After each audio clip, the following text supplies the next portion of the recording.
इन 3 महीना में जन्म लेने वाले होते हैं। महादेव को अत्यंत प्रिय नंबर 3 अगस्त। यदि आपका जन्म अगस्त के महीने में हुआ है तो महादेव आपको हर कार्य में मदद करेंगे और जल्द ही आपको धनवान बना देंगे। नंबर 2 दिसंबर। दिसंबर में जन्म लेने वाले व्यक्तियों को अपने जीवन में हर लक्ष्य आसानी से प्राप्त हो जाता है, क्योंकि उनके ऊपर महादेव के साथ साथ ही हनुमान जी की कृपा भी होती है। नंबर 1 पर जाने से पहले महादेव के सच्चे भक्त चैनल को सब्सक्राइब करके कमेंट में अपने जन्म का महीना लिखते। नंबर 1 अक्टूबर। अक्टूबर में जन्म में लोग बहुत ही रूपवान होते हैं, क्योंकि महादेव उन्हें स्वयं सुंदरता प्रदान करते हैं।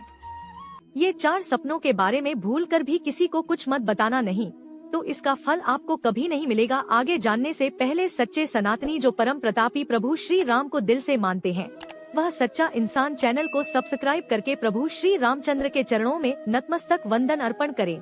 नंबर 1 अगर आप सपने में खुद को अथवा पड़ोसियों को मारता हुआ देखते हैं तो इससे घबराएं नहीं, यह आपके लिए शुभ संकेत है। इसका अर्थ आपके जीवन से सारी परेशानियों का खत्म होने वाला है। नंबर 2 अगर आपको सपने में भगवान या फिर देवी देवताओं के दर्शन होते हैं तो इसका मतलब आपको बहुत बड़ी और अपार सफलता मिलनी ही वाली है। नंबर 3 सपने में मछली को तैरते हुए देखे तो इसका मतलब है आपके जीवन में अपार धन संपत्ति का आगमन होने वाला है। नंबर 4 अगर सपने में सांप दिखाई देता है तो डरे नहीं, इसका मतलब आपके व्यापार में वृद्धि होने वाली है।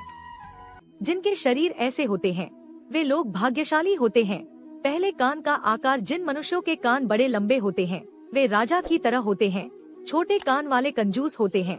चिपट कान वाला भोगी और जिनके कानों में रो होते हैं वह देव जी भी कहलाते हैं। दूसरा नाक पर तिल। समुद्र शास्त्र के अनुसार जिन व्यक्तियों की नाक पर या उसके आसपास तिल होता है वह बड़े भाग्यशाली होते हैं।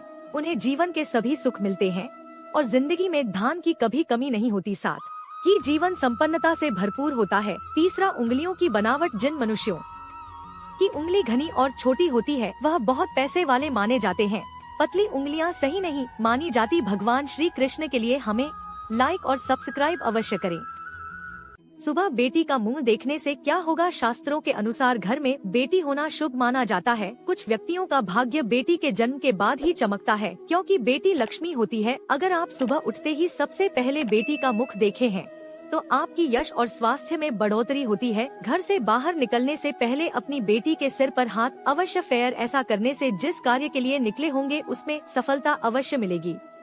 मृत्यु के समय आपको कितना दर्द होगा जानिए गरुड़ पुराण में क्या लिखा है। पहले मृत्यु के समय जैसे ही यमराज के दूत व्यक्ति के पास आते हैं और उसके प्राण निकलते हैं तो उसे दौरान व्यक्ति को 100 बिच्छुओं के डंक मारने जितना दर्द होता है। साथ ही व्यक्ति का मुंह अंदर से सूखने लगता है और मुंह से लार आने लगती है और वह कुछ भी बोलने में असमर्थ होता है। दूसरा, जब व्यक्ति का अंतिम समय समीप आता है तो उसके पास यमराज के 2 दूत आते हैं। गरुड़ पुराण के अनुसार यमदूत देखने में बहुत ही भयानक और बड़े नेत्रों वाले होते हैं।